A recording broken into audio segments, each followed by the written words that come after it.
Welcome back to the Morning Blend. We all know it's wise to sock away money for the day we decide to retire. So let's say you're getting close, or maybe you're already retired. What is the best way to take money out?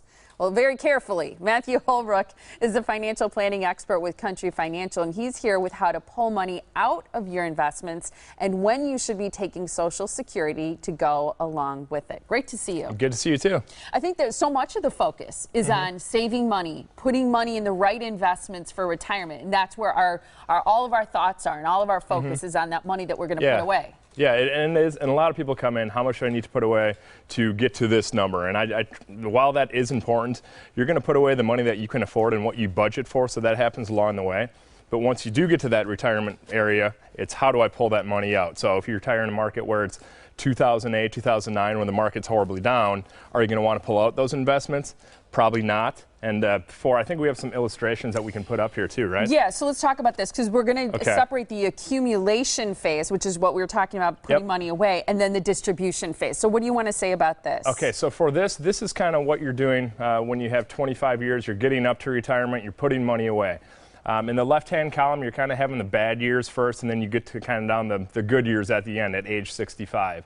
Okay. On the right-hand side, when you look at those numbers, it's kind of the higher returns, but then it goes to low returns at the bottom. So you know they're kind of high to low, low to high, but when you look at the very bottom there, it's 8%. So they actually equal the exact same amount. So when people are putting this money away, when you start with a portfolio like this, 100,000, it continues to grow, but it doesn't really matter when those rate of returns kind of come back, because you're going to have what you're going to have once you get to that retirement point. It's sort of that overall picture, what happens at the end. Yep. Now, what about the distribution phase? Because this is when, when you talk about portfolio management, you've got, your IRAs and all of those things, and you're putting money away. The distribution part is having a good plan about taking the money out. And just before we get to this, why is it so important, how you take the money out? How you pull the money out is one of the most important things that I get people to understand, and when I show them this, a lot of them don't even really realize that it is that big of an issue. The reason it is such a big portion is because when you put all that money away, a lot of people put money away into their IRAs, 401ks, but when at retirement, you need to draw on that money. If the market is down, you're realizing your losses. Okay. So say the market's down 20% and you pull 10% out of your portfolio, you're actually down 30%. That money can never recover because it's spent and used. Right, and it's actually in the distribution phase where you can actually maximize your income. Correct. Which that might be a difficult concept. Okay, now let's put up that graphic and you can explain this. So for this, you kind of look at it, and again, you have the low rate of returns on the left, and then you have the high rate of returns on the right. So you start kind of low for the first 10 years, 10 years of negative 5%, and then you have up 15%. So you go 10 bad years, 10 good years. You look at the bottom there, and you don't have much of your portfolio left.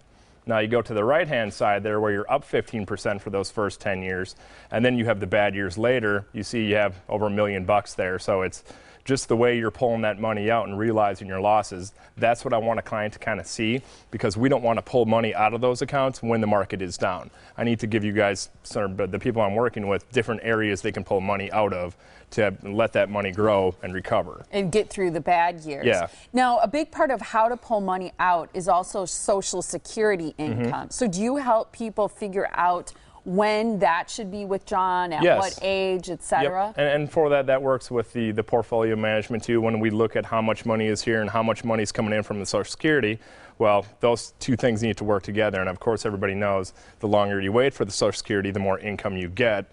A lot of people, I find it's kind of surprising, they don't want to spend that money out of their portfolios, and I want them to them to use it. If you take too much money out of your IRAs per se, by doing that, you actually get taxed on 85% of your Social Security. So there's tax issues, there's a whole bunch of stuff going on. Tax implications with when you take that out versus your retirement funds. One of the things that I think is wonderful is that you can answer questions that I think are difficult for people. So at what age should I file for benefits? At what age should my spouse file for benefits? How do I make sure my spouse gets the largest survivor benefit? If one of us lives a long life, how does that affect our decision? Those kinds of things are all things that you strategize about. And you actually have an example, too, of a client, right, who got more more in retirement because of your help and using this distribution plan strategy. Yeah, and for them, what they did, they came in, we had about $1 million saved up, which is a lot of money. We use that with Social Security and different plans, but what their plan was to pull out 4% off their portfolio, so kind of like that graph that we showed earlier, pull out $40,000 to kind of work with retirement. With that, there's no guarantees, there's chances you can run out of money. So for them, I showed them how to pull $75,000 out, and it didn't matter how long they lived, that's going to be, they're getting money every year, regardless of what they spend it on, they get more of the paycheck. So $40,000 compared to $75,000, they were happy, yes. And answer this question just yes or no, because we ran out of time. If somebody's already saved for retirement and maybe they haven't met with someone and figured out a distribution plan yet, can they still take advantage of your services if they're already retired or about to? Yep, exactly. Just give me a call, shoot me an email. I charge no fee. There's nothing that I charge for that to work with the client. Come in and I'll take a look at it and give you a second opinion. It's awesome. Thank you, Matthew. And here's how you can get in touch with him. His office is in Shorewood. He's with Country Financial, and you can reach Matthew Holbrook by calling 414-332-2137 or email him. Sometimes that's easier, matthew.holbrook@countryfinancial.com. Great information. Thank you. Good to see you.